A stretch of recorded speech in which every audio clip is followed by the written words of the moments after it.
Bonjour à tous, je suis ravie que vous soyez avec nous pour ce nouvel épisode d'Auto-Légende. Vous le voyez, aujourd'hui, de nombreuses surprises nous attendent. On va aller à la rencontre de Bobby pour qu'il nous parle un petit peu de tout cet univers. C'est parti!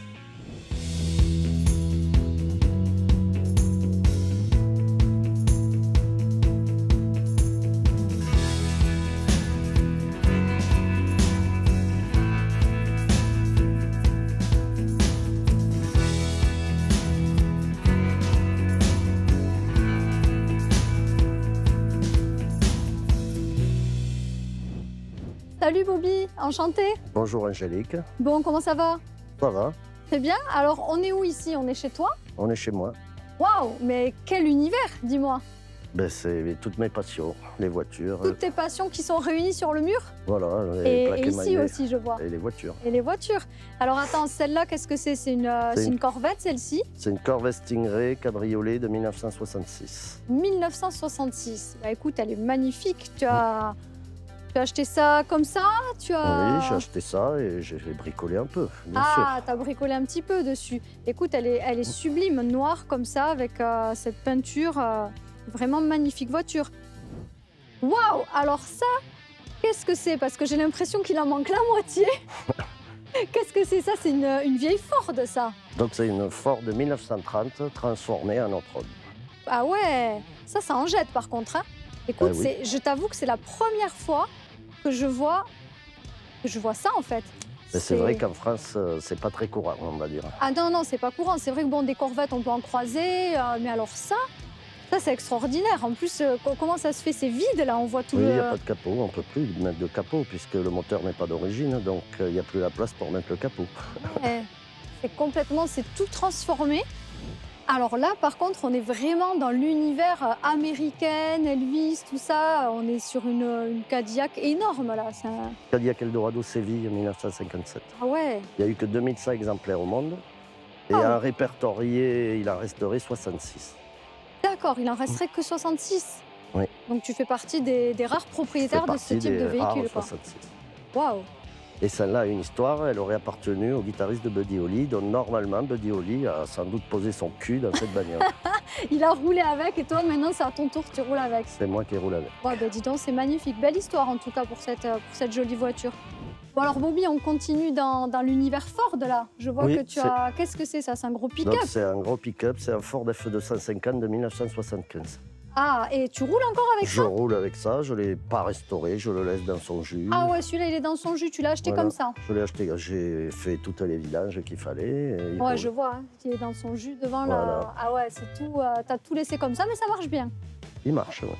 Alors toi, j'ai l'impression que les voitures, hein, c'est soit très court, soit très long en fait. Hein, c'est tout Ben vrai, oui, hein. celui-là fait pratiquement 7 mètres de long, puisqu'il est cabine étendue et benne longue. Ah ouais, et pour conduire, alors c'est pas gênant? Pas du tout, non. Non? Tu arrives facilement à conduire une voiture comme ça ou comme la Cadillac? C'est plus gênant. Bon, ben Bobby, maintenant qu'on a vu tout ça, je te propose qu'on aille se réchauffer un petit peu à l'intérieur pour que tu me racontes un petit peu plus cet univers et puis que tu me parles de toi aussi un petit peu. Mais avec plaisir. Allez, on y va.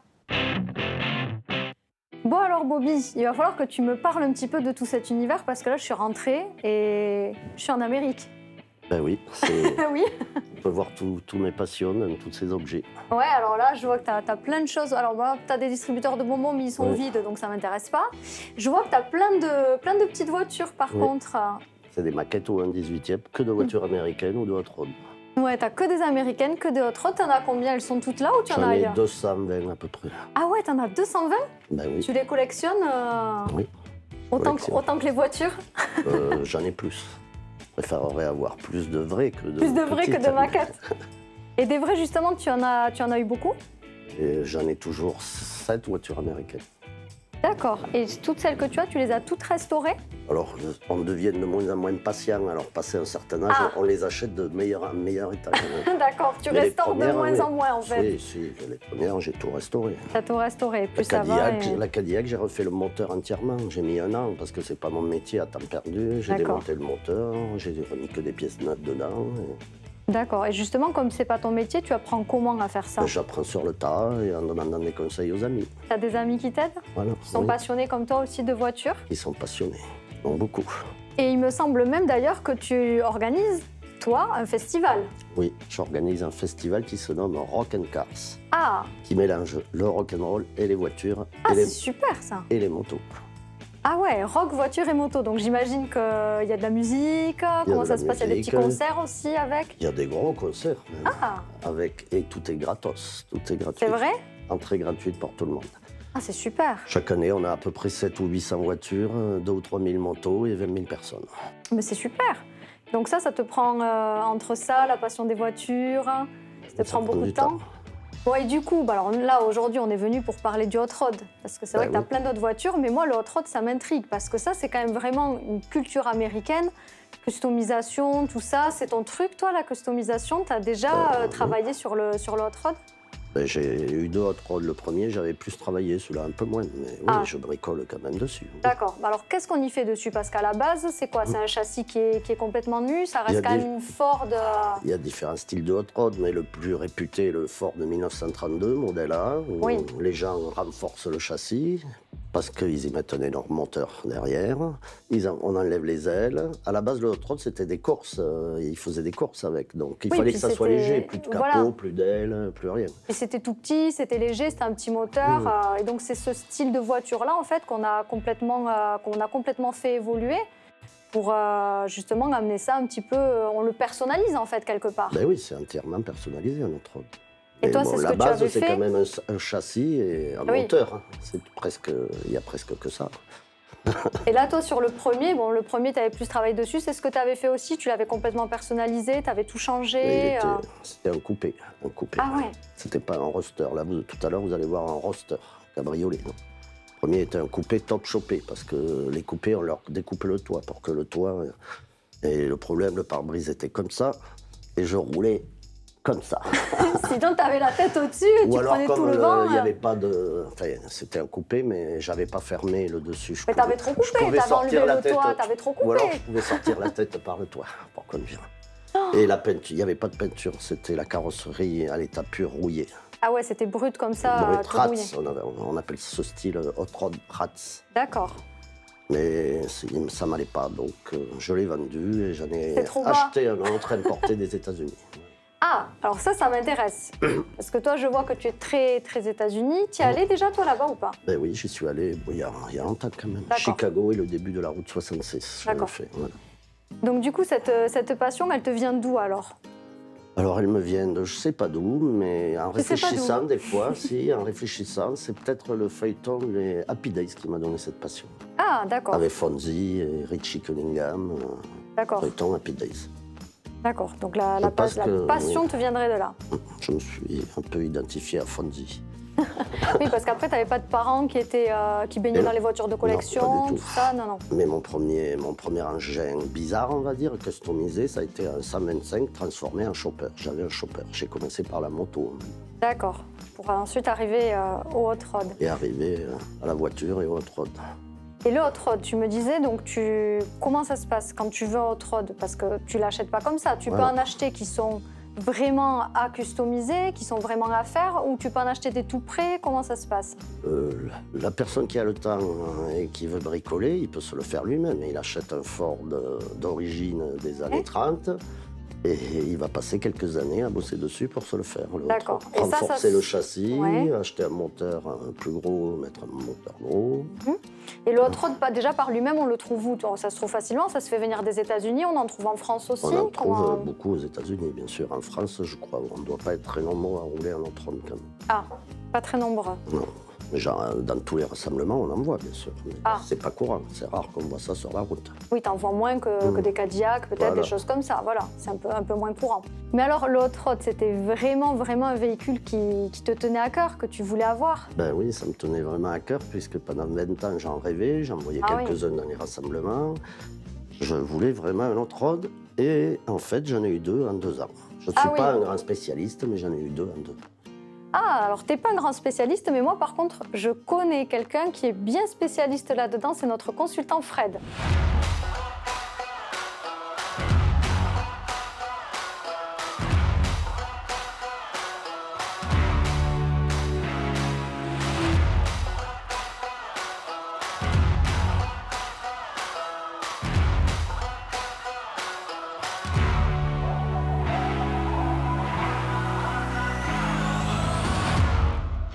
Enchanté. Fred.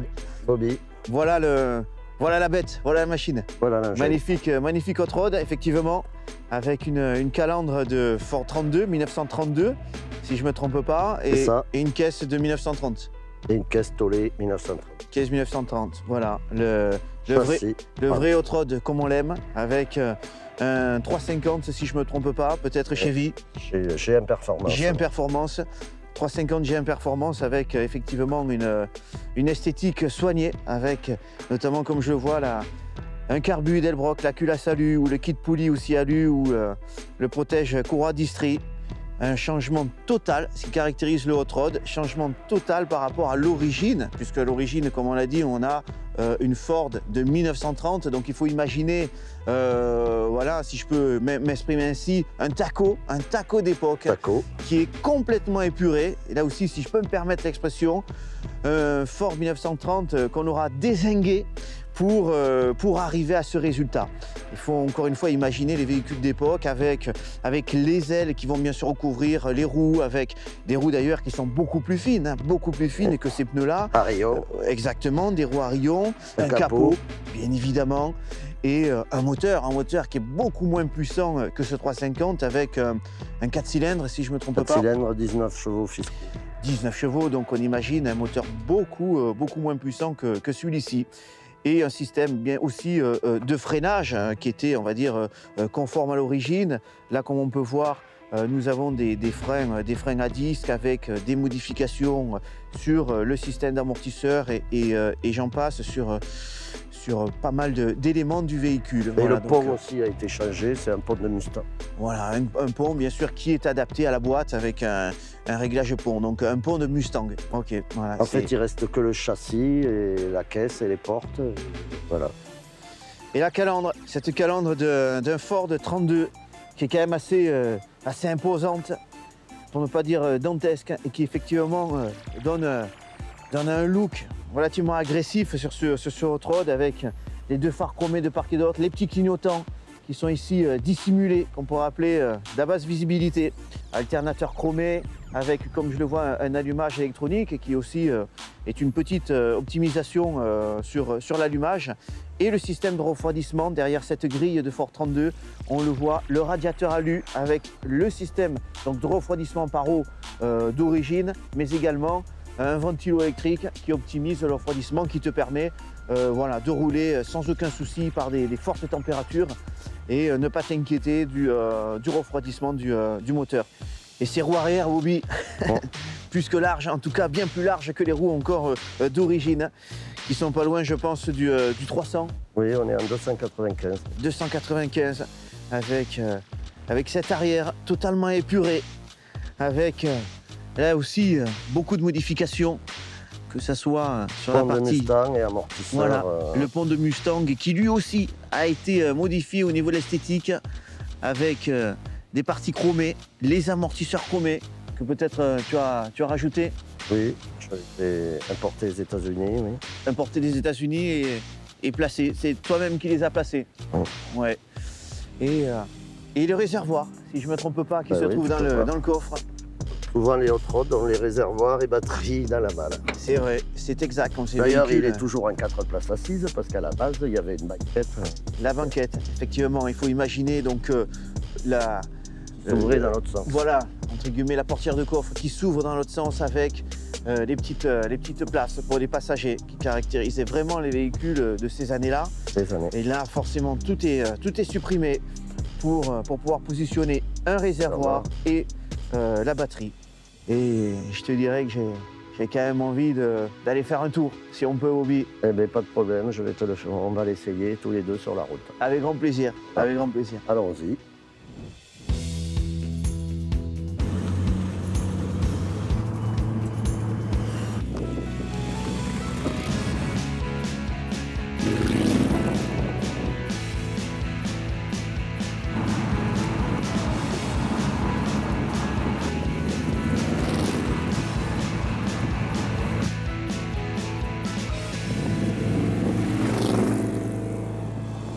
Allez, ben c'est parti, Bobby.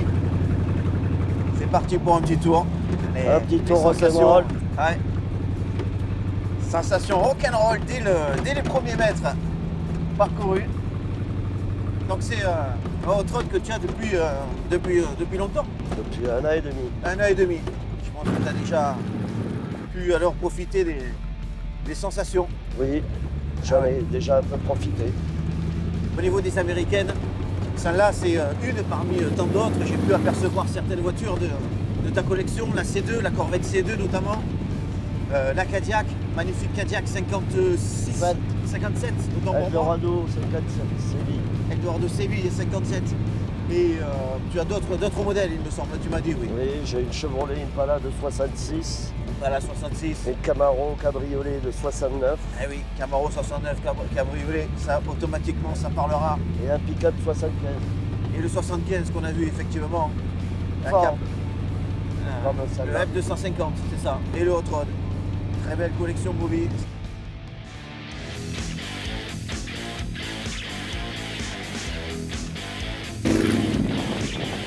Avec l'origine aux États-Unis dès les années 30, où les premiers jeunes, tu le sais, voilà, s'amusaient à faire des courses de vitesse entre deux feux rouges. Au tout début, à l'origine, c'était vraiment ça. Donc, on pourrait dire des courses de rue avec notamment les Ford de ces années-là, hein, donc des années 30 et 32, 34 sur les années qui suivaient. Ford modèle A, modèle B, modalité, etc. Donc c'était ces voitures-là en Californie, hein, notamment pas très loin de Los Angeles. Et très vite, l'envie leur est venue d'aller forcément dans le désert, en Californie, notamment sur les lacs asséchés. Les lacs salés. Les lacs salés, où ils ont pu s'en donner à cœur joie avec ces véhicules. Donc voilà, l'idée était d'alléger au maximum ces véhicules d'origine, donc en enlevant notamment les ailes, voilà, les marchepieds, les capots. Sur certaines versions, on avait également les pare-brises qui étaient enlevés, les toits. Bon, sur ton modèle, c'est un Roadster, donc qui était d'origine sans toit, hein, mais c'est vrai que même certains modèles avec toit étaient complètement allégés pour bien sûr être le plus rapide. Ça a surtout été relancé après la guerre. Exactement. Quand les GI sont rentrés, exact. Ils achetaient des voitures des années 30 parce que ça coûtait pas cher. Voilà, oui. Et ils préféraient les Ford 32 parce qu'il y avait déjà un V8. C'est ça, c'est alors vrai. que celle-là d'origine avait un 4 cylindres. Tout à fait, c'est exact. En 1932, Ford lance la Ford B, si je ne me trompe pas, la 32, avec le premier V8 qui était disponible, je dirais, en grande série, le fameux Flathead. Le Flathead. Et qui développait une grosse puissance, puisque c'est vrai que en configuration hot rod allégée, eh ben les hot roders, si je peux dire, pouvaient atteindre déjà les 200 km/h en pointe de vitesse sur ligne droite. Donc c'est énorme, il faut s'imaginer dans ces années-là, avec des véhicules qui étaient semblables à des caisses à savon, atteindre ces vitesses, c'était quand même des sacrées prouesses en tout cas. Et pour l'histoire du hot rod, c'est vrai, comme tu le disais, donc les GIs qui ont une part importante. Et puis petit à petit, après c'est devenu un peu c'est rentré dans la culture custom culture et rock'n'roll. Exactement, voilà. Jusqu'aux années 60. Et les années 60 qui ont été un nouveau virage pour les hot rod, avec notamment les arrivées des coques en fibre. Ce n'est pas ton cas puisque ton hot rod est une vraie coque tôle, hein, du métal. Mais dans les années 60, c'est vrai que l'intérêt pour les hot rod était tant que certaines, bien évidemment, sociétés se sont mis dans l'accessoire, dans la fabrication de hot rod et les coques. Voilà, les coques et les kits hot rod, puisqu'il était de plus en plus difficile de trouver des coques métal, avec notamment la présentation de tous ces kits sur des gros salons auto à l'époque, hein, donc notamment à Orlando ou à Détroit. Voilà, les hot rod étaient largement mises en avant, mais avec des configurations un petit peu plus chocards, des configurations, je dirais, un peu plus chocards par rapport aux hot rod des années 30, où là c'était vraiment brut de décoffrage. Hein. C'est vrai que les jeunes à l'époque ne cherchaient pas, je dirais, la finition, ils cherchaient les performances, ils cherchaient à gagner les courses. Leur but c'était ça, c'était de faire des courses entre eux, et donc d'être le plus rapide sans forcément apporter un grand intérêt à la finition esthétique, comme effectivement sur le tien qui est quand même particulièrement bien fait et qui nous en met plein les yeux. Voilà, de nouveau, ces sensations au volant, sans souci. Lors de tes accélérations avec le vent qu'on prend plein la tête. C'est aussi ça, la culture off-road. Et pour moi, je t'avouerai, c'est que du bonheur. Que du bonheur d'être à bord de cet engin. Sans parler d'engin de la mort, mais comme on dit, c'est vrai qu'il faut toujours avoir confiance, soit au conducteur, soit à sa petite étoile, pour monter à bord de off-road, hein, c'est souvent ça. Mais les sensations sont là et on valide. Et c'est vrai que le off-road, ensuite, on le disait tout à l'heure, après les années 60, a encore évolué avec l'arrivée d'associations importantes aux États-Unis pour officialiser encore plus l'ADN off-road avec la National Street Road Association, notamment qui organise, on parlait des événements, qui organise une fois par an un big événement aux États-Unis qui rassemble plus de 10 000 off-road, c'est quand même énorme, avec une édition qui a rassemblé plus de 16 000 off-road aux États-Unis. Sur un rassemblement, c'est hors norme, on ne peut pas l'imaginer. C'est vrai que le off-road aux États-Unis, ça fait partie des hobbies les plus importants dans le monde de la voiture. On s'en rend pas compte, c'est vrai qu'en France, la culture off-road a suivi la culture custom, hein. C'est ça, Bobby, tu me corriges. Ben on oui, va dire dans les années 90, avec également l'arrivée, d'ailleurs, je parlais de la National Street Road Association américaine, mais on a aussi en France, la National Street Road Association qui regroupe de nombreux propriétaires. Oui, mais Donc voilà, pour officialiser. je pense pas qu'on soit nombreux à rouler à off-road en France. C'est vrai, j'ai pas les chiffres exacts, mais tu as raison. C'est peut-être quelques centaines, mais je pense pas plus d'off-road qui circulent sur nos routes. C'est aussi un peu à cause de la marée chaussée. Voilà, c'est vrai. Donc c'est vrai que pour la partie, je dirais, législation, c'est un petit peu particulier. Ouais. Alors pour la partie assurance, on a la chance d'avoir une assurance en France. Les off-road, par définition, sont des véhicules qui automatiquement sont modifiés. Donc ces modifications deviennent annexes du contrat d'assurance. Et les D-Bobby, c'est la signification de cette idée pendue à ton... On appelle ça les fusils d'ice. Ça vient des États-Unis aussi. Ça vient des États-Unis. Quelqu'un a fini la restauration d'une voiture ou d'un custom, il finit par mettre les dés à son rétroviseur. C'est ça, c'est pour symboliser que la fin de restauration. Voilà, que je Vous suppose... pouvez avoir dans le film American Graffiti d'ailleurs. Exact, c'est vrai. C'est un truc très vieux. C'est un grand classique, on pourrait dire. Hein, mais qu'il faut connaître, voilà, qu'il faut connaître. Eh ben, merci Bobby, merci pour nous avoir fait partager, pour m'avoir fait partager ce moment avec toi. Merci à toi. J'espère te revoir bientôt. J'aurai sûrement l'occasion de repasser sur ton festival que tu organises. Je passerai avec plaisir te dire un petit coucou. Et je t'accueillerai avec plaisir. C'est sympa. Merci à toi, Bobby, et à bientôt. À bientôt.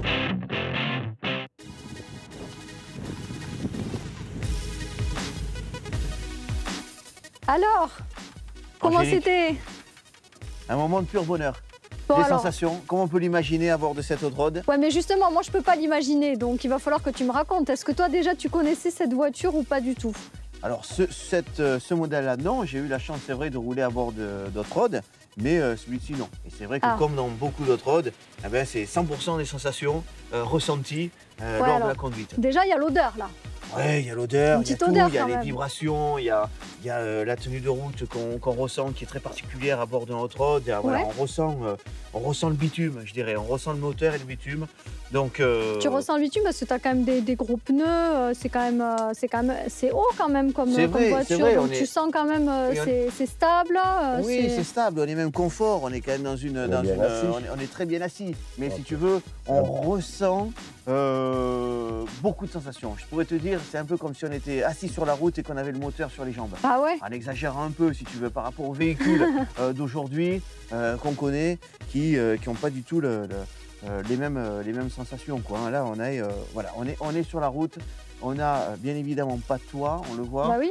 Donc ça là tombe bien, aussi- il fait beau, ça c'est bon. Ouais. Mais c'est pas trop raide du coup là dedans, c'est pas parce que c'est. Un Bon, peu tu sais, raide, alors- les amortisseurs sont un peu raides. Hein. Ah, Ouais, c'est un peu raide, mais c'est une philosophie. Et la philosophie hot-rod, tu l'as ou tu l'as pas. Tu vois, Ouais. tu peux pas embarquer n'importe qui dans un hot-rod. C'est Toi, c'est soit bon, ça t'aimes passe. ou soit t'aimes pas. Bien sûr, moi tu le sais, tu connais mon ADN. Et donc, C'est pour moi, rock'n'roll. Voilà, Ouais, c'est rock'n'roll, c'est- ouais. Donc pour moi, c'est validé. Encore une fois, un super véhicule sur Autolégende. Donc c'est validé pour moi, Angélique. bon, ben parfait. Bon, ben Bobby, en tout cas, avec Fred, on te remercie pour nous avoir fait découvrir ce magnifique véhicule. Ben, merci à vous. J'ai passé une super après-midi avec vous. Eh ben moi aussi, parce que pour moi, c'était une première pour cette hot rod et j'ai vraiment apprécié. Voilà. Merci à vous d'avoir été aussi nombreux à nous suivre et on se donne rendez-vous très vite pour un prochain épisode d'Autolégende. Salut!